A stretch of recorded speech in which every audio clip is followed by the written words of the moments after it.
தேவனாகிய கர்த்தருக்கு ஸ்தோத்திரம். இப்ப நம்ம பிப்ளிக்கல் ப்ளூ பிரிண்ட்ன்னு சொல்லி எபிசோட் 1 நம்ம ஏற்கனவே பார்த்துட்டு வந்தோம்.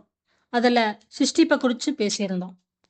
தேவன் எப்படி அவருடைய ப்ளூ பிரிண்ட் படி 6 நாள்ல உலகத்த சிருஷ்டித்தார் அப்படிங்கிறத 1ஆம் அதிகாரத்துல பார்த்தோம்.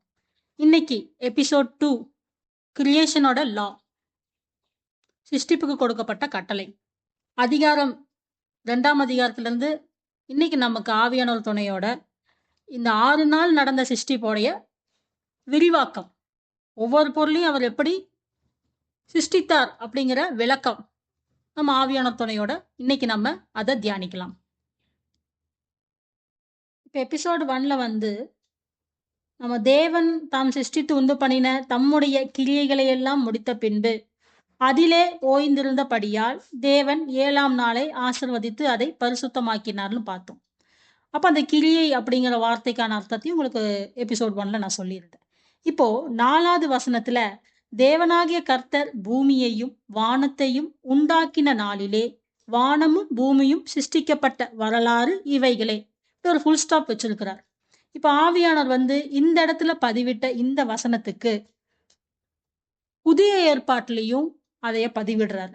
அதுதான் எபிரேயர் 11ஆம் அதிகாரம் விசுவாசத்தை பத்தி இருக்கிற அந்த அதிகாரத்துல 3வது வசனத்துல என்ன குறிப்பிடுறாருன்னா, விசுவாசத்தினாலே நாம் உலகங்கள் தேவனுடைய வார்த்தையினால் உண்டாக்கப்பட்டதென்றும் அப்படின்னு கொடுக்கிறார். அப்போ என்ன விசுவசிக்கிறோம்னா, தேவனுடைய வார்த்தையினால தான் உலகம் உண்டாக்கப்பட்டது. அதைத்தான் நம்ம ஆதியாகமத்துல 1வது வசனத்திலே நம்ம பார்க்கிறோம். இதைத்தான் யோவான் சுவிசேஷத்திலையும் சொல்லியிருக்கிறார். ஆதியிலே வார்த்தை இருந்தது, அந்த வார்த்தை தேவனாய் இருந்தது. அப்போ வார்த்தையினால தான் இந்த உலகத்தை உண்டாக்குனார். இதை ஆணித்தனமா பழைய ஏற்பாட்டிலையும் புதிய ஏற்பாட்டிலையும் பதிவிட்டிருக்கிறாரு ஆவியானவர். அடுத்த வசனம், இவ்விதமாய் காணப்படுகிறவைகள் தோன்றப்படுகிறவைகளால் உண்டாக்கப்படவில்லை என்றும் அறிந்திருக்கிறோம்.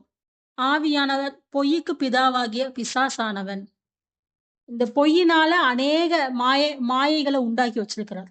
அப்பேற்பட்ட மாயைதான் உலகம் திடீர்னு தோண்டுச்சு, சூரியன்ல இருந்து பிரிஞ்சு வந்தது, மனுஷன் பரிணாம வளர்ச்சி அடைந்தான், குரங்குல இருந்து அப்படியே பரிணாம வளர்ச்சி அடைஞ்சு மனுஷனானா அப்படின்னு இந்த உலகத்துல அநேக கதைகளை உலகத்தோடைய எப்படி தோன்றுச்சு அப்படின்னு நம்ம கேட்டிருக்கோம். ஆனா உலகத்திலே வச்சு வெறும் சத்தியத்தை மட்டும் சொல்ற ஒரே புஸ்தகம் வேதாகமம் தான். சத்திய வார்த்தைகளை கொடுக்கிறவர் தேவ ஆவியானவர் தான். அப்போ ஆவியானவர் சொல்றது என்னன்னா, மிருகங்களாத்தான் படைச்சாரு, மனுஷனை மட்டும்தான் தேவ சாயல்ல அவர் உண்டாக்குனார். எப்படி உண்டாக்குனார் இனி வர வசனத்துல பார்க்கலாம். நிலத்தினுடைய சகலவித செடிகளும் பூமியின் மேல் இன்னும் உண்டாகவில்லை, நிலத்தினுடைய சகலவித பூண்டுகளும் இன்னும் முளைக்கவில்லை, ஏனெனில் தேவனாய கர்த்தர் பூமியின் மேல் இன்னும் மழையை பெய்ய பண்ணவில்லை, நிலத்தை பண்படுத்த மனுஷனும் இருந்ததில்லை. இப்போ நம்ம பார்த்த மாதிரி சிருஷ்டிப்புல புல் பூண்டுகளை எல்லாம் படைக்கிறார். அதனுடைய விரிவாக்கம் தான் இதுல கொடுக்கிறார். எப்படி இந்த புல் பூண்டு முளைச்சது, அதாவது பூமியில மழையை பெய்ய அவர் பண்ணல. இது எப்படி பூமியிலிருந்து முளைக்குன்னா, மூடுபனியிலிருந்து எழும்பி பூமியை எல்லாம் நினைத்தது. இப்படிதான் புல் பூண்டுகளை அங்கிருந்து முளைக்க வைக்கிறார். அடுத்தது மனுஷனுடைய சிருஷ்டிப்பை நம்ம பார்க்கலாம். தேவனாகிய கர்த்தர் மனுஷனை பூமியின் மண்ணினாலே உருவாக்கி. ஏன் இங்க பூமியின் மண்ணினாலே மனுஷனை உண்டாக்குறார்? இப்போ பரலோகத்துல அவர் வாசம் பண்ண ஸ்தலத்துல எல்லாவற்றையும் ஆவியில வச்சிருக்கிறார். இந்த மனுஷன் இப்போ அவர் வாசம் செய்யும் கூடாரம், இதத்தான் பவுல் நீங்களே அந்த ஆலயம், இதுவே உங்கள் சரீரமாகிய ஆலயம் சொல்றார். இப்ப இந்த சரீரமாகிய ஆலயத்துல தேவன் வாசம் செய்ய விரும்புறார். அதனாலதான் மனுஷனை தேவ சாயல்ல படைக்கிறார். அப்படி படைச்சிட்டு அந்த மனுஷனுக்கு இந்த மாம்சத்துக்குரிய போராட்டங்கள், இதையெல்லாம் ஜெயிச்சுட்டு தேவனுடைய வார்த்தைக்கு அவன் கீழ்ப்படிஞ்சு வரணும். இப்ப நம்ம எரேமியால படிச்சோம்னா, அங்க வந்து அவர் குயவனின் களிமண் சொல்லுவார். அது இஸ்ரவேல் ஜனத்த தான் குறிக்குது. குயவன் களிமண்னா இஸ்ரவேல் ஜனத்த குறிக்குது. அப்போ எரேமியாக்கு வந்து அதைய அவர் சொல்லி காட்டுவார். பாரு, இந்த குயவன் கையில களிமண் இருக்கு. ஆனா அவன் வணஞ்சிட்டு இருக்கிறப்பவே அந்த களிமண் என்ன ஆயிருது? குயவனோட கையிலேயே கெட்டு போயிருது. அவன் வணைக்க நினைச்ச பாத்திரமா அந்த களிமண் வரல. அப்ப இங்க குயவன் யாருன்னா தேவன் தான். அந்த இஸ்ரவேல் ஜனத்த அவர் விருப்பப்படி வணைக்கணும்னு நினைக்கிறார். அந்த பாத்திரம் தான் அவங்களுக்கு சரியா இருக்கும்னு நினைக்கிறார். ஆனா தேவனுடைய வணைப்புக்கு இஸ்ரவேல் ஜனங்கள் இணங்கல. அதைத்தான் எரேமியாக்கு புரிய வைக்கிறார். அதோடைய தொடக்கம் என்னன்னா, இங்க சிருஷ்டிப்பு தான். இந்த மண்ணினாலே செய்த மனுஷன். இந்த மனுஷன் வந்து இந்த மண்ணுக்குரிய சுபாவத்தை எல்லாம் விட்டுட்டு, அவன் தேவ சாயல் ஏன் படைக்கப்பட்டோம்? நம்ம படைப்புக்கான நோக்கம் என்ன நம்ம புரிஞ்சுக்கணும். அடுத்த வார்த்தையிலேயே என்ன சொல்றாரு? அப்படி மண்ணினாலே உருவாக்கின மனுஷனுக்கு என்ன பண்றாருன்னா, ஜீவ சுவாசத்தை அவன் நாசியிலே ஊதினார். மனுஷன் ஜீவ ஆத்மாவானான். இதுதான் ரொம்ப ரொம்ப முக்கியம். இந்த மண்ணை படைச்சிட்டு அவர் அப்படியே விட்டுறல. அந்த மனுஷனை ஜீவ ஆத்மா ஆக்குறார்.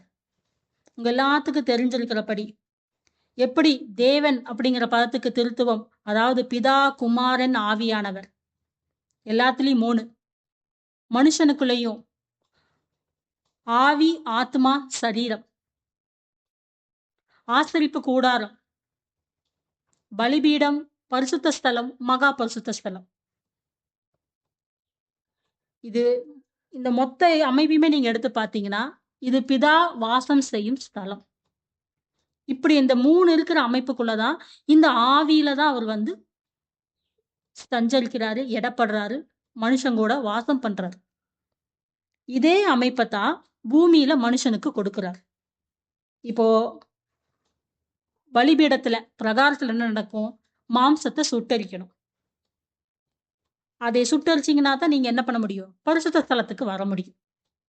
பரிசுத்த ஸ்தலத்திலையும் நீங்க தேறினவனா வந்தாதான் மகா பரிசுத்த ஸ்தலத்துக்குள்ள உங்களால போக முடியும். இந்த நோக்கத்தை வந்து முன்கூட்டியே அவருடைய சிருஷ்டிப்புல அவர் காட்டுறார். அதனால தான் மனுஷனை சிருஷ்டிக்கிறப்போ நாம், நாங்கள் அப்படிங்கிற பதம் யூஸ் பண்றார். ஏன்னா சிருஷ்டிப்புல 3 பேருமே இருக்காங்க. இந்த ஜீவ ஆத்மாவாக அவன் மாறி அவனுடைய ஆவிக்குரிய கண்கள் மனுஷனை சிருஷ்டிக்கிறப்பவே அவர் என்னைக்கு தேவன் வந்து அந்த ஜீவ ஆத்மாவை அவர் நாசியில் அந்த காத்தை ஊதுனோன்னு அவர் ஜீவ ஆத்மா ஆகிறார். அப்போ அவருடைய ஆவிக்குரிய கண்கள் திறக்கப்பட்ட நிலைமையில இருக்கு. அப்ப படைக்கப்பட்ட மனுஷனுக்கு மாம்சத்துக்குரிய இது என்ன, இச்சைகள் என்ன, அதெல்லாம் தெரியாது. தேவன் படைத்த முதல் மனிதனுக்கு படைப்புல அது தெரியாது. அவன் தேவனோடு சஞ்சரிக்கிறதுனாலதான் அவனை ஜீவாத்மான்னு சொல்றாரு. தேவனாகிய கர்த்தர் வந்து தாம் உருவாக்கின மனுஷனை வந்து கிழக்கே ஏதேன்னு போட்டிருக்கு. அப்போ ஏன் பிரத்யேகிச்சு இந்த கிழக்கு திசை? 4 திசைகள் இருக்கு. ஆனா கிழக்குல தான் அவர் கொண்டு போய் அந்த தோட்டத்துல வைக்கிறார் மனுஷனை. ஏன் கிழக்குனா, இப்போ முதலாவது நம்மளுடைய இயற்கை விதியில அவர் படைச்ச சூரியன், சந்திரன் இது எல்லாத்துலயுமே சூரியன் உதிக்கிற திசை வந்து கிழக்கு. அது உதிச்சு அதோடைய வேலையெல்லாம் முடிச்சு அந்திம நேரம் சூரியன் அஸ்தமிக்கிற நேரத்தை தான் வந்து அஸ்தமிக்கிற திசையை தான் நம்ம மேற்குன்னு சொல்றோம். அதே மாதிரி இந்த முதல் மனிதனை சிருஷ்டித்து இவனுக்கு ஒரு வேலையை வச்சிருக்கார், உருவாக்குறதுக்கான நோக்கம் வச்சிருக்கிறார். அதை வந்து இவர் அந்த மனுஷனை கிழக்குல வச்சு அவனுடைய கிரியையை வந்து செய்து முடிக்கிறதுக்கான இடம். இதை நம்ம புதிய ஏற்பாட்டுல கம்பேர் பண்றப்போ இயேசு கிறிஸ்து அவருடைய பிறப்பிலேயே வந்து அவரை பத்தி என்ன சொல்றாங்கன்னா, கிழக்கே ஒரு நட்சத்திரம் தோன்றும் அப்படின்னு நம்ம தீர்க்க தரிசன ஆகமங்கள்ல படிச்சிருக்கோம். இப்போ கிழக்குல இருந்து தான் சாஸ்திரிகள் அந்த நட்சத்திரத்தை பின்தொடர்ந்து வந்து அவர் பிறந்த இடத்த கண்டுபிடிக்கிறாங்க. இப்ப அவருடைய பிறப்பின் நோக்கம், பிதா கொடுத்த கிரியைகள் இதெல்லாம் முடிச்சிட்டு சிலுவை மரணத்துக்கு போறப்போ சூரியன் அஸ்தமிக்கிற நேரம், அந்திம நேரத்துல தான் அவருடைய ஜீவனை விடுறார். அப்போ அவரை கொண்டு போய் சிலுவையில் அறையப்படுற இடம் கல்வாரி. அது வந்து மேற்கே இருக்குது. அப்போ கிழக்கே உதித்த 2ஆம் ஆதாம் அவர் கிரியை முடிச்சிட்டு மேற்கே போய் அஸ்தமிக்கிறார், மறையிறார். அப்போ ஏதேன்னு ஒரு தோட்டம் இருக்கு. அந்த தோட்டத்துக்குள்ள ஏதேனுங்கிற ஒரு இடம் இருக்கு. அந்த இடத்துல கிழக்குல ஒரு தோட்டம் இருக்கு. அந்த தோட்டத்துல தான் உருவாக்குன மனுஷனை வைக்கிறார். இப்ப தோட்டங்கிறது என்ன? தேவனுடைய சமூகம். தேவனுடைய சமூகத்தை தான் அவர் தோட்டம் வைக்கிறார். மனுஷனுடைய சரீரம் வந்து அவர் வாசம் செய்யும் இடம். அந்த மனுஷன் எங்க இருக்கணும்? அவர் சமூகத்துல தான் இருக்கணும். தோட்டம் தான் அவருடைய சமூகம். நம்ம புதிய ஏற்பாட்டுல படிக்கிறப்போ இயேசுவனுடைய பாடுகளை பார்க்கிறப்போ மத்தேயும் சரி, லூக்காவும் சரி, உங்களுக்கு கெத்சமனே தோட்டம் தான் வரும். ஆனா நீங்க யோவான்குள்ள வரப்போ அவருடைய சீஷர்களை அழைத்துக் கொண்டு அவர் தோட்டத்திற்கு போனார் அப்படின்னு தான் வரும். தேவனாகிய கர்த்தர் கிழக்கே ஏதேன். இப்ப ஏதேன்கிற வார்த்தைக்கு என்ன அர்த்தம்னா, கிரேக்கத்துல பரதேசு அப்படின்னு அர்த்தம். இந்த பரதேசுங்கிற இடம் வந்து தான் பாரடைஸ்ன்னு நம்ம சொல்றோம். இதை நம்ம வெளிப்படுத்தல் விசேஷத்துல பாக்குறப்போ முதல் சபை எபேசு சபைக்கு அவர் என்ன சொல்றாரு? ஜெயம் கொள்ளுகிறவன் எவனோ அவனுக்கு பரதேசின் மத்தியில் இருக்கிற ஜீவ விருட்சத்தின் கனியை புசிக்க கொடுப்பேன். அப்போ ஜெயிக்கணும். என்ன ஜெயிக்கணும்? முதல் மனுஷன் எதை ஜெயிக்கணும்? 9வது வசனத்துக்கு வருவோம். இங்கதான் தேவனாகிய கர்த்தர் பார்வைக்கு அழகும் புசிப்புக்கும் நலமுமான சகலவித விருட்சங்கள். இங்க விருட்சங்கள் வருது. இப்ப மனுஷனை படைச்சாச்சு, மண்ணினால உருவாக்கியாச்சு, அவன் நாசியில ஊதி ஜீவ ஆத்மாவை ஆக்கிட்டாரு. அடுத்தது நீ என்ன புசிக்கணும் லிட்டரலானா சாப்பிட்றது இல்லை. யாருடைய வார்த்தைக்கு நீ கீழ்ப்படியணும். முதல் மரம், அந்த மரம் எப்படி இருக்கு? பார்வைக்கு அழகா இருக்கு, புசிப்புக்கும் நலமானதா இருக்கு. தேவன் சொல்றது எல்லாமே பார்வைக்கு அழகும் புசிப்புக்கும் நலம். தோட்டத்தின் நடுவிலே ஜீவ விருட்சத்தை வச்சிருக்கிறார். 2வது மரம் ஜீவ விருட்சம். 3வது நன்மை தீமை அறியத்தக்க விருட்சத்தையும் பூமியிலிருந்து முளைக்க பண்ணினார். இப்போ 3 வகையான மரம் இருக்கு. பார்வைக்கு அழகும் புசிப்புக்கும் நலவுமான சகலவித மரங்க இருக்கு. சகல விதமான நல்ல காரியம் இருக்கு தேவன் கொடுக்கிற வார்த்தையில. அதை நீங்க எப்ப வேணாலும் புசிக்கலாம். அதை மட்டுமா நீங்க புசிச்சு அவர் வார்த்தையின்படி கீழ்ப்படுத்தீங்கன்னா ஜீவ விருட்சத்தின் கனியை நீங்க புசிக்கலாம். ஆனா ஒன்னே ஒண்ணுதான் செய்யக்கூடாது.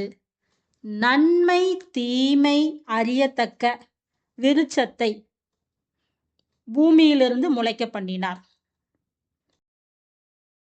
இப்போ நம்ம 4 நதிகளை குறிச்சு பார்க்கலாம். தோட்டத்துக்கு தண்ணீர் பாயும்படி ஏதேனிலிருந்து ஒரு நதி ஓடி அங்கிருந்து பிரிந்து 4 பெரிய ஆறுகள் ஆயிற்று. இப்போ இந்த ஒரு நதிங்கிறது தான் ஜீவ நதி. இப்ப தோட்டத்துக்கான அர்த்தத்தை நான் முதல்ல சொல்லியிருந்தேன். அதுதான் தேவனுடைய சமூகம்னு சொல்றேன். இப்ப முதல் மனுஷனுக்கு அவனை ஒரு ஜீவ ஆத்மாவா அவர் படைக்கிறார். இந்த ஜீவ ஆத்மா என்ன பண்ணணும்? தேவனுடைய வார்த்தையை எடுத்துட்டு 4 திசையிலையும் அந்த வார்த்தையினால தேவனை அறிய வைக்கணும். இப்ப ஜீவநதி இயற்கை விதியிலேயே ஒரு ஜீவநதி என்ன பண்ணுது? கிளை ஆறுகளை, இந்த 4 ஆறுகளையும் அந்த 4 ஆறுக்கும் தண்ணீர் பாயும்படி தண்ணீரை கொடுக்குது. இந்த தண்ணீர் அது செல்லும் 4 திசையில போற அந்த தண்ணீர் 4 திசையிலையும் அது போற இடமெல்லாம் செழிப்பாக்குது. இந்த இதை நம்ம அப்படியே வந்து ஆசரிப்பு கூடாரத்துக்கு நம்ம ஒப்பிடலாம். அதாவது பரலோகத்தினுடைய மாதிரியைத்தான் மோசேகிட்ட அவர் கொடுத்து ஆசரிப்பு கூடாரமா இஸ்ரவேல் ஜனங்களுடைய மத்தியில பாளையத்துக்கு நடுவுல போட சொன்னார். இப்ப இந்த ஆசரிப்பு கூடாரத்திலையும் 4 விதமான நூல்கள் இருக்குது. 4 திரைகள் இருக்குது. இது எல்லாத்தையுமே இது பரலோகத்தின் மாதிரியை நீ பார்த்தபடியே செய்வதற்கு ஜாக்கிரதையா இருந்து மோசேட்ட சொல்லிதான் செய்றார். சரி, புதிய ஏற்பாட்டுக்கு வரப்போ நம்ம சுவிசேஷம் 4 விதமான சுவிசேஷம். இப்ப இயேசு கிறிஸ்து, அதாவது அவரைத்தான் நம்ம வந்து 2ஆம் ஆதாம்னு சொல்றோம். இப்ப இந்த 2ஆம் ஆதாம் வந்து 1ஆம் ஆதாம் தவற விட்டதை இவர் அதை வந்து நிறைவேற்றுறார். எப்படி? இங்க வந்து 4 சுவிசேஷம் வருது. இந்த 4 சுவிசேஷங்களுக்கும் நம்மளுடைய பரலோகத்துல இருக்கிற 4 ஜீவன்கள் இருக்குது. இந்த மத்தேயு வந்து சிங்க முகம், மார்க் காளை, லூக்கா மனுஷ முகம், யோவான் கழுகு முகம். இப்ப இந்த முகங்கள் எல்லாவற்றையும் இந்த 4 சுவிசேஷங்களோட கம்பேர் பண்ணி சொல்றாங்க. எதுக்கு சொல்றாங்கன்னா, மத்தேயு வந்து சிங்கம், யூதராஜ சிங்கமாக இயேசு கிறிஸ்துவ வந்து காமிச்சிருப்பாங்க மத்தேயு சுவிசேஷத்துல. மார்க்ல வந்து சுமை சுமக்கிற காளையாக அவரை வந்து காமிச்சிருக்கிறாங்க. லூக்கால வந்து மனுஷ முகம், புறஜாதிகளுக்கு வரப்போ மனுஷ முகமாக அந்த அந்த சுவிசேஷத்தை லூக்கா எழுதியிருப்பார். யோவான் கழுகு பார்வை. அதனாலதான் கழுகு பார்வைனா என்ன அர்த்தம்னா, கழுகு எவ்வளோ வெகு தொலைவில் அது பறந்தாலும் அதனுடைய இரைய வந்து எவ்வளோ உயரத்துல இருந்தாலும் கரெக்டா அந்த இரைய பார்க்கக்கூடிய பார்வை இருக்கும். பார்வையை திறன் இருக்கும். அதுதான் கழுகு பார்வைன்னு சொல்றது. அப்போ யோவானத்தான் நம்ம வந்து உள்ளான அர்த்தத்துல நம்ம ஜாஸ்தி படிக்க வேண்டியது. அது மணவாட்டி சபைக்காக எழுதப்பட்டது. சோ இப்படி இந்த ஜீவ நதியா இருக்கிற இயேசு கிறிஸ்து 4 சுவிசேஷங்கள் மூலியமா தன்னுடைய மணவாட்டி சபையை ஆயத்தப்படுத்துறதுக்காக இந்தந்த கிரியைகள், தேவன் கொடுத்த எல்லா கிரியைகளையும் முடிச்சு கொண்டு வர்றார். இஸ்ரவேலர்கள் எகிப்திலிருந்து விடுதலையாய் வரப்போ அவங்க பிரயாணத்தை தொடங்கி அவங்க மோசே கிட்ட முறுமுறுக்கிறப்போ கண்மலை அடிச்சு அந்த ஜீவ தண்ணீரை கர்த்தர் வந்து கொடுக்க சொல்றார். அப்போ அந்த கண்மலை கிறிஸ்து அப்படிங்கறதான் பவுலும் பதிவிடுறார். இந்த தண்ணீரை குடிச்சிட்டு தான் இவங்க அந்த பிரயாணத்தை தொடங்குறாங்க. அப்படி வரப்பதான் உங்களுக்கு யோவான் சுவிசேஷத்துல சமாரிய ஸ்திரீ கிட்ட அவர் பேசுறாரு. சமாரிய ஸ்திரீ கிட்ட அவர் என்ன பேசுறாருன்னா, அதாவது சமாரிய ஸ்திரீ கிட்ட வந்து தாகத்துக்கு தா அப்படின்னு சொல்லி கேட்கிறார். அப்ப அந்த சமாரிய ஸ்திரீ வந்து ஏற்கனவே அவங்க தண்ணீர் மொல்ல வந்த இடம் எதுன்னா யாக்கோபுடைய கிணறு. இப்ப இந்த யாக்கோபத்தான் நம்ம இஸ்ரவேல்னு சொல்றோம். இப்ப இந்த சமாரிய ஸ்திரீ இந்த யாக்கோபினுடைய கிணறு, இந்த இடத்துல யாக்கோபினுடைய கிணறுன்னு அவங்க தண்ணீரை குறிப்பிடல, இந்த நியாயப்பிரமாணத்தை குறிப்பிடுறாங்க. இப்ப இந்த நியாயப்பிரமாணத்தின் படிதான், ஏன்னா கிறிஸ்து வர மட்டும் நியாயப்பிரமாணம் தான் இருக்கு. இப்ப இந்த நியாயப்பிரமாணத்தினுடைய விதிகள் படிதான் இஸ்ரவேலர்களும் நடக்கிறாங்க. இவங்களே பார்த்து, இப்ப அவங்க தானே செலக்ட் பண்ணப்பட்ட பீப்புள், அவங்க தானே தேர்ந்தெடுக்கப்பட்ட ஜனம், தேவனுடைய ஜனம். இப்ப இவங்களுடைய வழிமுறைகளை தான் மத்த எல்லா புறஜாதியாரும் ஜனங்களும் ஃபாலோ பண்றாங்க. அப்ப இந்த யாக்கோபினுடைய கிணறுல இருந்து அவங்க தண்ணி எடுக்கிறாங்கன்னா, இந்த இந்த சமாரிய ஸ்திரீக்கு வந்து இந்த தண்ணி தான் அவங்க குடிச்சு பழகிருக்கிறாங்க. அப்ப அந்த தேவன் அவங்களுக்கு தெரியும். அப்ப இவரு போய் கேட்கிறப்போ 13ஆம் வசனத்துல இயேசு அவளுக்கு பிரதியுத்தரமாக, இந்த தண்ணீரை குடிக்கிறவனுக்கு மறுபடியும் தாகம் உண்டாகும். எந்த தண்ணீரை? யாக்கோபினுடைய கிணத்திலிருந்து எடுத்த இந்த நியாயப்பிரமாணத்தின் விதிமுறைகள். இதை நீங்க ஃபாலோ பண்ணீங்கன்னா, அதாவது மாம்சத்துக்குரிய விதிமுறைகள் நீங்க ஃபாலோ பண்ணீங்கன்னா உங்களுக்கு திருப்பி திருப்பி தாகம் உண்டாயிட்டே இருக்கும். நான் கொடுக்கும் தண்ணீரை குடிக்கிறவனுக்கோ ஒரு காலும் தாகம் உண்டாகாது. அது என்ன? அவர் கொடுக்கிற தண்ணி, அதுதான் கிருபையும் சத்தியமும். அப்ப அந்த தண்ணியை குடிக்கிறவனுக்கு தாகம் உண்டாகாத விட நான் அவனுக்கு கொடுக்கும் தண்ணீர் அவனுக்குள்ளே நித்திய ஜீவ காலமாய் ஊறுகிற நீரூற்றாய் இருக்கும் என்றார். அதனுடைய நிஜத்தை தான் சிருஷ்டிப்புல அவர் சொல்லியிருக்கிறார். ஒரே ஒரு நதி தான் ஏதேன்ல இருந்து தொடங்குச்சு. அந்த நதி 4 ஆறுகளுக்கு பிரயோஜனப்பட்டுச்சு. இயற்கை வந்து தேவன் கொடுத்த விதிகளை மாத்தல. ஆனா மனுஷன் அவனுடைய பாவத்தினால இந்த பூமியில சாபத்தை சம்பாரிச்சுக்கிட்டான். அவனுடைய பாவத்தின் நிமித்தம்தான் இந்த இயற்கையும் அதோடைய செய்கைகளை மாத்தி இந்த நதிகள் வற்றி போறதுக்கு காரணமா இருக்குது. ஆவிக்குரிய அர்த்தத்தின்படி தேவனுடைய வார்த்தைகளை கேட்கத்தக்கதாக இந்த கடைசி காலத்துல செவி யாருக்கும் இல்ல. எல்லாத்தையும் மாம்சத்துல எடுத்துட்டு போறதுக்கு தான் இருக்கிறாங்க. இந்த ஜீவ வசனத்த கொண்டு வரப்போ, அந்த வசனத்த உட்கொள்வதற்கு யாரும் ரெடியா இல்ல. எப்படி இந்த ஜீவ நதிகளா ஓடிட்டு இருந்த நதிகள் எல்லாம் கடைசி காலத்துல வத்தி போகும்னு வெளிப்படுத்தல் விசேஷம் சொல்லுதோ, அர்மகதான் யுத்தத்துக்கு வத்தி போகும்ன்னு சொல்லுதோ, அது இப்ப நடந்துருச்சு. நம்ம கண்ணு முன்னாடியே ஐப்பிராத்து நதி வத்தி போச்சு. அந்த மாரி வசனத்தின் பக்கம் வர மக்களுடைய தாகமும் குறைஞ்சு போச்சு. இதைத்தான் சிருஷ்டிப்பிலேயே 1ஆம் ஆதாம் வந்து அத செய்ய தவறிட்டார். 2ஆம் ஆதாம் அத செஞ்சிருக்கிறார். இந்த 4 நதிகளுக்கான அர்த்தம், ஆவிக்குரிய அர்த்தம் இதுதான். 15வது வசனத்துல, "நீ தேவன் வந்து மனிதனுக்கு கொடுத்த பிரதான வேலை." அவருடைய முதல் படைப்பாகிய ஆதாம். தேவனாகிய கர்த்தர் மனுஷனை ஏதேன் தோட்டத்தில் அழைத்துக் கொண்டு வந்து, அதை பண்படுத்தவும் காக்கவும் வைத்தார். இப்ப பண்படுத்துறது. தோட்டத்த வந்து பண்படுத்த சொல்றாரு. இங்க வந்து 1ஆம் ஆதாம் அத இழந்து போனங்காட்டிக்கு, நான் என்னோட எல்லா விரிவாக்கத்திலயும், எல்லா விளக்கத்திலயும் 2ஆம் ஆதாம தான் எடுத்துக்கிறேன். என்ன காரணம்னா, ஜெயிச்சவங்கள வச்சு தான் நம்ம வந்து தோத்தவங்களோட மிஸ்டேக் என்னன்னு சொல்ல முடியும். ஸோ, அப்படி பார்க்குறப்போ, 2ஆம் ஆதாமாகிய இயேசு கிறிஸ்து, அவர் எப்படி பண்படுத்தினார்? யார பண்படுத்தினாரு? அவருக்கு கொடுத்திருக்கிற சீஷர்கள தான் பண்படுத்துறார். இப்ப மத்தேயு 13ஆம் அதிகாரத்துல அவருடைய சீஷர்களுக்கு அவர்கிட்ட பிரசங்கம் கேட்க வர அநேகர் இருக்கிறாங்க. எல்லாத்துக்கிட்டயும் உவமை வாயிலாக தான் பேசுறார். உவமைன்னா என்ன? 13ஆம் அதிகாரம் 35வது வசனத்துல, "என் வாயை உவமைகளால் திறப்பேன், உலகம் தோற்றம் முதல் மறைபொருளானவைகளை வெளிப்படுத்துவேன் என்று தீர்க்கதரிசியால் உரைக்கப்பட்டது நிறைவேறும்படி இப்படி நடந்தது." அப்போ இந்த உவமைங்கிற காரியம்னா என்னன்னா, உலகம் தோற்றம் முதல், இப்ப நம்ம ஆதியாகமத்திலிருந்து அவர் என்ன சொல்ல வர்றாரு? இந்த பண்படுத்துதல்னா என்ன? தோட்டம்னா என்ன? விருட்சம் என்ன? கனிகள் என்ன? இதோடைய ஆவிக்குரிய அர்த்தத்த தான் 2ஆம் ஆதாம் வந்து மிக தெளிவா இயேசு கிறிஸ்து வந்து அவருடைய சீஷர்களுக்கு புரிய வைக்கிறார். அப்ப இந்த உவமை வாயிலாக பேசுறப்போ சீஷர்களுக்கு மட்டும் விளக்குறாரு. என்ன சொல்றாரு? "பரலோக ராஜ்யத்தின் ரகசியங்களை அறியும்படி உங்களுக்கு அருளப்பட்டது. அவர்களுக்கோ அருளப்படவில்லை." ஏன்னா, ஏன் அருளப்படலைன்னா, அந்த ஜனங்கள், அந்த இஸ்ரவேல் ஜனங்கள் கேட்டும் கேட்காத மாரியும், பார்த்தும் பார்க்காத மாரியும் இருக்கிறதுனால, அவர் வெளிப்படையா பேசினாலுமே அது அவங்களுக்கு உவமையா தான் இருக்கும். அவங்களுக்கு புரியாது. மாம்ச கிரியையில இருக்கிறவங்களுக்கு அது புரியாது. இங்க விதைக்கிறவன் உவமைய பத்தி அவர் சொல்றார். இப்ப இயேசு கிறிஸ்து அவருடைய சீஷர்கள வந்து பண்படுத்துறார். ஏன்னா, அவர் வந்து விதைக்க அனுப்பணும். இப்ப 4 வகையான இருதயங்கள பத்தி சொல்றார்.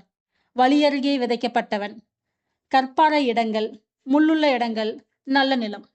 இதே முறையத்தான், இந்த ரகசியத்த தான் அங்க ஆரம்பத்திலேயே வேலையா, ஏன்னா 1ஆம் ஆதாம் தான் தேவனுடைய முதல் மனுஷன். தேவனுடைய வார்த்தையை பெற்ற ஜீவ ஆத்துமா. அவருக்கு தான் அந்த வேலை இருக்கு. பண்படுத்துற வேலை. தேவனுடைய வசனத்த அவர் வாங்கியிருக்கிறாரு. அந்த வசனத்த வச்சு அவர் இருதயத்த பண்படுத்தணும். அவர நம்பி வர அடுத்த ஸ்திரீயாகிய சபையின் இருதயத்த பண்படுத்தணும். காக்கணும். எங்கேருந்து காக்கணும்? அந்த தோட்டத்த வந்து காட்டு மிருகங்கிட்ட இருந்து காக்கணும். இப்ப இந்த காட்டு மிருகங்களான விளக்கத்த வந்து அடுத்த அதிகாரத்துல வரப்போ நம்ம அத பார்க்கலாம். தேவனாகிய கர்த்தர் மனுஷனை நோக்கி, "நீ தோட்டத்தில் உள்ள சகல விருட்சத்தின் கனியையும் புசிக்கவே புசிக்கலாம்."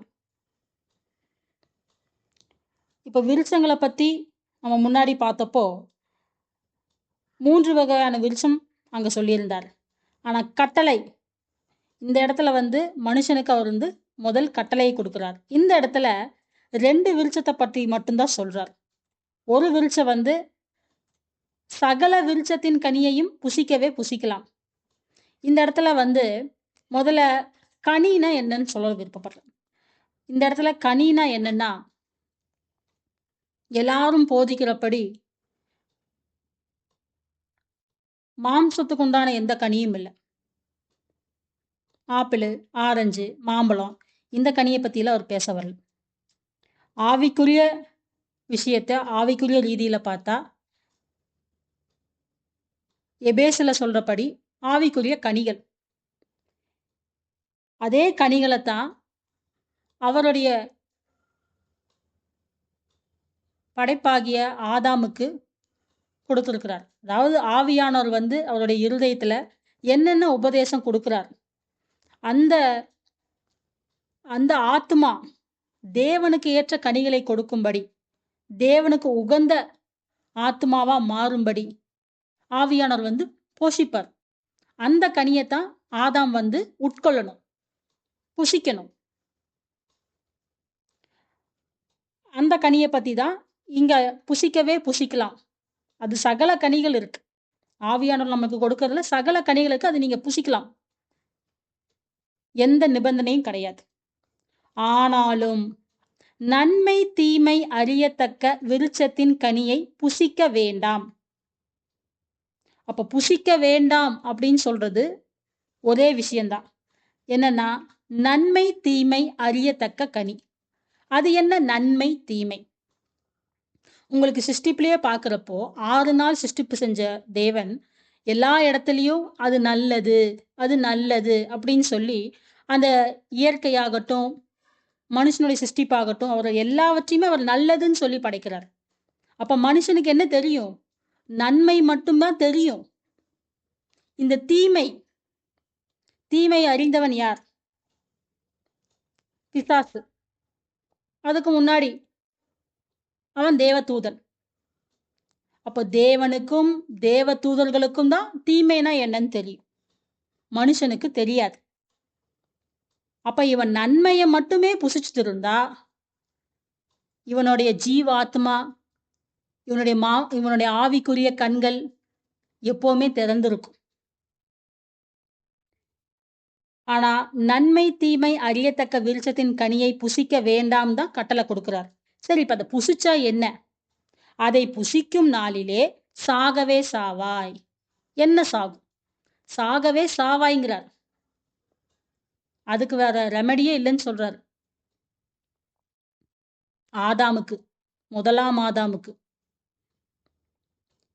என்ன சாகும்?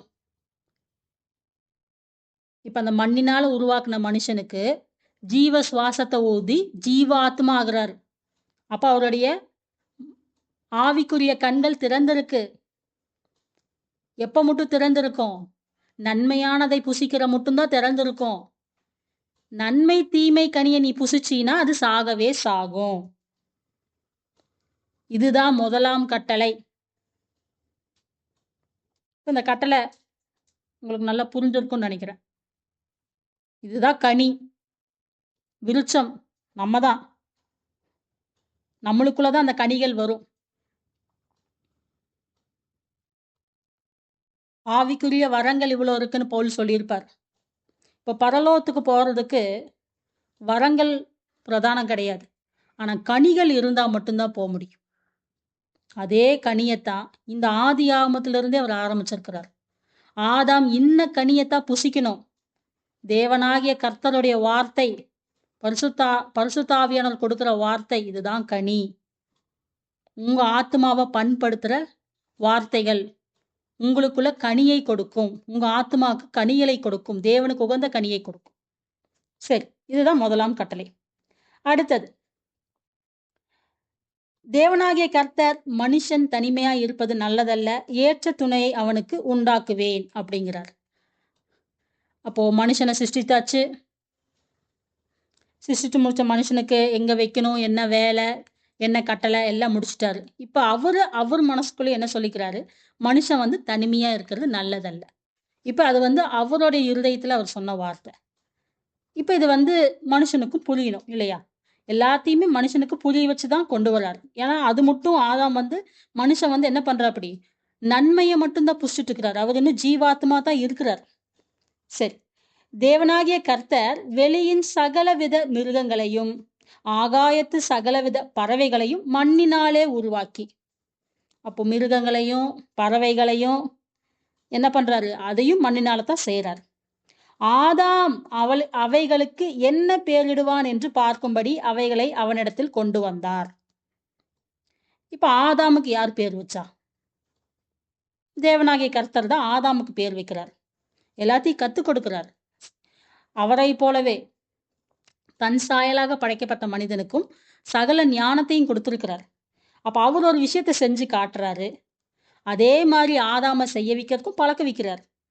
அவன் எப்படி பேரிடுவான்னு அந்த எல்லா மிருகத்தையும் அவர் முன்னாடி நிறுத்தி, ஆதாம் அவைகளுக்கு என்னென்ன பேரிட்டானோ, ஆதாம் எந்தெந்த பேரிட்டானோ அதுவே அதற்கு பேராயிற்று. பேர் வைக்கிற முறையில கூட அந்த ஞானம் வெளிப்படுது. எல்லா மிருகத்தையும் அதனுடைய உருவம், அதோடைய அமைப்பு இதையெல்லாம் பார்த்து தான் ஆதாம் பேர் வைக்கிறார். அப்படியே ஆதாம் சகல நாட்டு மிருகங்களுக்கும், ஆகாயத்து பறவைகளுக்கும், சகல காட்டு மிருகங்களுக்கும் பேரிட்டான். இந்த இடத்துல நீங்க நல்லா கவனிச்சீங்கன்னா, ஆதாம் வந்து பொத்தமுதுவா மிருகங்களுக்கு பேர் இல்ல. நாட்டு மிருகம் எது, காட்டு மிருகம் எது, பறவைகள் என்ன, இதெல்லாம் வகைப்படுத்தி தான் பேர் வைக்கிறார். அப்ப என்ன தெரியும் இவருக்கு? எந்த மிருகத்தை கூட வச்சுக்கணும், எந்த மிருகத்தை கூட வச்சுக்க கூடாதுன்னு நல்லா தெரியும். அதத்தான் நம்ம 15ஆம் வசனத்துல பார்க்கிறோம். பண்படுத்தவும் காக்கவும். எங்கிருந்து காக்கணும்? அப்ப எந்த மிருகம் நம்ம கிட்ட வந்தா ஆபத்து, எந்த மிருகத்துக்கிட்ட இருந்து நம்மளை காத்துக்கணும், இதெல்லாம் அவருக்கு தெரியும். அப்ப காட்டு மிருகங்களுக்கும் பேரிட்டான். ஆதாமுக்கோ ஏற்ற துணை இன்னும் காணப்படவில்லை. அப்ப இதெல்லாம் இந்த பேர் வைக்கிற முறையெல்லாம் முடிஞ்சதுக்கு அப்புறம் இப்ப அவருக்குள்ளேயே அந்த எண்ணம் வருது, எனக்கு ஒரு துணை இல்லை. ஏன்னா எல்லா மிருகமும் எப்படி இருக்கு? ஜோடி ஜோடியா இருக்குது. படைப்பிலேயே நம்ம பார்த்தோம், எல்லா மிருகங்களும் ஜோடி ஜோடியாக இருக்குது. அப்ப எனக்கு இன்னும் ஏற்ற துணை வரவில்லைன்னு ஆதாமுக்கு அந்த இருதயத்துல எண்ணம். சரி, அப்பொழுது தேவனாகிய கர்த்தர் ஆதாமுக்கு அயர்ந்த நித்திரை வர பண்ணினார். அவன் நித்திரை அடைந்தான். இங்க நித்திரைன்னு வருது. அப்ப நித்திரை, இப்ப நம்ம புதிய ஏற்பாட்டுல இருக்கிற அநேக வார்த்தைகளை வந்து நம்ம மணவாட்டி சபையில நம்ம யூஸ் பண்றோம். மரிச்சவங்களை வந்து நம்ம மரிச்சவங்கன்னு சொல்றது இல்லை, நித்திரை அடைந்தார்கள்னு சொல்றோம். ஏன் நித்திரை அடையாருன்னா, நித்திரைங்கிறது வந்து ஒரு மயக்கம். கொஞ்ச நேரம் கழிச்சு எழுப்புனா எந்திரிச்சிருவாங்க, அதான் நித்திரை. மறிக்கிறதுன்னா நித்தமா மறிச்சு போகிறது. எல்லாத்துக்கூடைய தொடக்கத்தையும் எப்படி ஆவியானவர் வந்து ஆதியாகமத்திலேயே கொடுத்து வச்சிருக்கிறார். இப்போ அயர்ந்த நித்திரையை வர பண்ணினார். அந்த நித்திரை அடைந்து அவர் அவன் விலா எலும்புகளில் ஒன்றை எடுத்து, இப்ப ஆதாமுக்கு துணை வேணும். ஆனா அந்த துணைய தேவன் வந்து திருப்பி மண்ணுனால உருவாக்கல, அவனுடைய விலா எலும்புல இருந்து எடுக்கிறார். அந்த விலா எலும்பிலிருந்து எடுத்து அந்த இடத்தை சதையினால் அடைத்தார். தேவனாகிய கர்த்தர் தாம் மனுஷனில் எடுத்த விலா எலும்பை மனுஷியாக உருவாக்கி அவளை மனுஷனிடத்தில் கொண்டு வந்தார். அப்போ எல்லா மிருகங்களும் ஜோடி ஜோடியா படைக்கப்பட்ட மிருகங்கள்லாம் மண்ணாலதான் உருவாச்சு.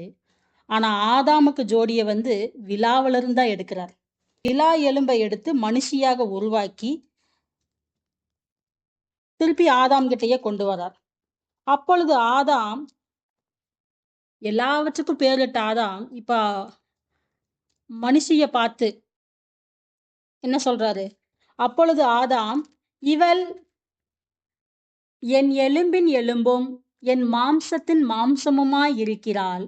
இவள் மனுஷனில் எடுக்கப்பட்டபடியினால் மனுஷி எனப்படுவாள் என்றான். அப்ப ஆதாம் வந்து அவங்களுக்கு வச்ச பேர் வந்து மனுஷி தான். மனுஷன், மனுஷி. இதின் நிமித்தம் புருஷன் தன் தகப்பனையும் தன் தாயையும் விட்டு தன் மனைவியோட இசைந்திருப்பான், அவர்கள் ஒரே மாம்சமாய் இருப்பார்கள். ஆதாமும் அவன் மனைவியும் ஆகிய இருவரும் நிர்வாணிகளாய் இருந்தும் வெட்கப்படாதிருந்தார்கள். மேல சொன்ன வசனத்துல பாத்தீங்கன்னா, மனுஷன்தான் வந்து மனுஷி அப்படின்னு பேரிடுறான். அவனுடைய விலா எலும்புல இருந்துதான் மனுஷிய வந்து தேவன் உருவாக்குறார். இப்போ அடுத்த ஸ்டேஜுக்கு இவங்க போறாங்க. என்ன ஸ்டேஜ்னா, புருஷன் மனைவி இந்த நிலைக்கு வந்து தேவன் வந்து உயர்த்துறார். இப்ப புருஷன், யார் புருஷன் அப்படின்னா, தேவனுடைய வார்த்தைய பெற்றுக்கொண்டு அந்த தேவ வார்த்தைக்கு கீழ்ப்படிஞ்சு இருக்கிறவங்க தான் புருஷன். இப்ப இந்த மனைவி யாருன்னா ஸ்திரீ. ஸ்திரீயத்தான ஆதாமுக்கு கொடுத்திருக்கிறாரு. இப்ப இந்த ஸ்திரீயாகிய சபை வந்து என்ன பண்ணணும்னா, இந்த புருஷனுடைய வார்த்தைக்கு கீழ்ப்படியணும். புருஷன் வந்து தேவனை அன்பு செலுத்தி தேவனுடைய வார்த்தைக்கு கீழ்ப்படியணும். மனைவி வந்து புருஷனுடைய வார்த்தைக்கு கீழ்ப்படிந்து அந்த அன்பை வந்து வெளிக்காட்டணும். இதுக்கு மேல இதன் நிமித்தம் புருஷன் தன் தகப்பனையும் தன் தாயையும் விட்டு தன் மனைவியோடே இசைந்திருப்பான், அவர்கள் ஒரே மாம்சமாய் இருப்பார்கள் அப்படின்னு சொல்றார். இப்ப நம்ம வந்து இந்த இடத்துல திருப்பியும் ஜெயிக்கப்பட்ட 2ஆம் ஆதாம் இயேசு கிறிஸ்து இப்ப எப்படி அந்த வார்த்தையை நிறைவேற்றாருன்னு பாருங்க. இப்ப இயேசு கிறிஸ்து அவருடைய மணவாட்டியை ஆயத்தப்படுத்துறதுக்காக தன் தகப்பனை, தன் பரலோகத்தின் பிதாவை விட்டு மாம்ச ரூபம் எடுத்து கன்னியின் வயிற்றுல பிறந்து மனுஷனாக தேவ வார்த்தையை வாங்கி அவருடைய கிரியையெல்லாம் நிறைவேற்றி அவருக்கு விதிக்கப்பட்ட சிலுவை மரணத்துல அவருடைய விழாவிலிருந்து குத்துறப்போ ரத்தமும் தண்ணீருமாக பீச்சிட்டு வெளியே வருது. அதிலிருந்து பிறந்ததுதான் இந்த மணவாட்டி சபை. அப்ப இந்த மணவாட்டியை ஆயத்தப்படுத்துறதுக்கு தன்னுடைய தகப்பனை விட்டு பூமிக்கு வந்து இந்த கிரியையெல்லாம் முடிச்சிட்டு அவருக்கு கீழ்ப்படியும் மணவாட்டிகள், ஸ்திரீகள், அவங்களுக்காக நித்தமும் ஜபம் செய்பவராக பிதாவின் வலது பரிசத்துல இருக்கிறார். அவர்கள் ஒரே மாம்சமா இருப்பார்கள். அப்ப இந்த மணவாட்டியோடைய சிந்தை எப்படி இருக்கணும்?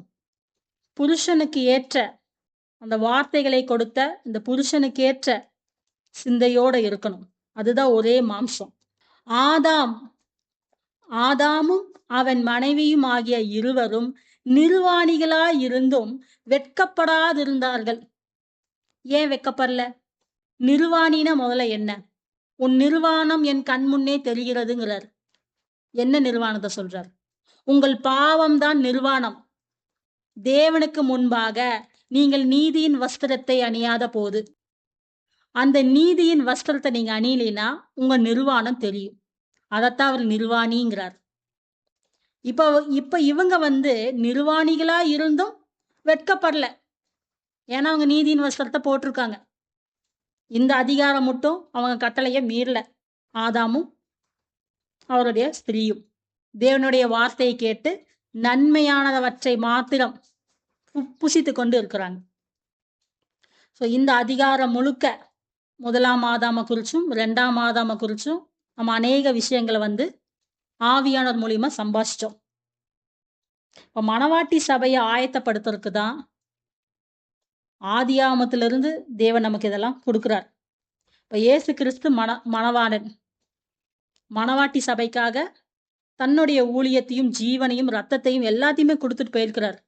இந்த ரத்தத்தினால் பிறந்த மணவாட்டி சபை புருஷனுக்கு கீழ்ப்படியணும். இப்ப ஆவிக்குரிய அர்த்தத்துல இயேசு கிறிஸ்து என்ன பண்றாரு? அவருடைய தகப்பன் பிதாவை விட்டுட்டு இந்த சபைக்காக வந்து தன் ஜீவனை கொடுக்கிறார். இப்ப இங்க மாம்சத்துக்குரிய அநேக போதகர்கள் வந்து அநேகர் வந்து என்ன சொல்லிக்கிறாங்க? நாங்க ஆவிக்குரிய தகப்பன் சொல்லிக்கிறாங்க. நீங்க ஆவிக்குரிய பிள்ளைகளாக இருந்தா உங்களுடைய புருஷன் இயேசு கிறிஸ்து, அவருடைய தகப்பன் பிதா, அவர் தான் உங்களுக்கும் தகப்பன். நீங்க மாம்சத்துல இருக்கிற எல்லா போதகரையும் தகப்பனா நினைச்சுக்கிட்டு அநீதி நடக்குதுன்னு தெரிஞ்சும் அதே சபையில உட்காந்து இருக்கிறீங்கன்னா நீங்க தான் நிர்வாணிகள். நீங்க வெட்கப்பட வேண்டியவங்க. உங்க நிர்வாணம் அப்பட்டமா தெரியுது. இதுதான் நீதியின் வஸ்திரம் தரிக்காதது. மணவாளனுடைய உபதேசத்துப்படி நடப்பவளே மணவாட்டி. வஞ்சிக்கப்படாதிருங்கள். கர்த்தருடைய ஊழியக்காரி தேவனின் நாமம் மகிமைப்பட.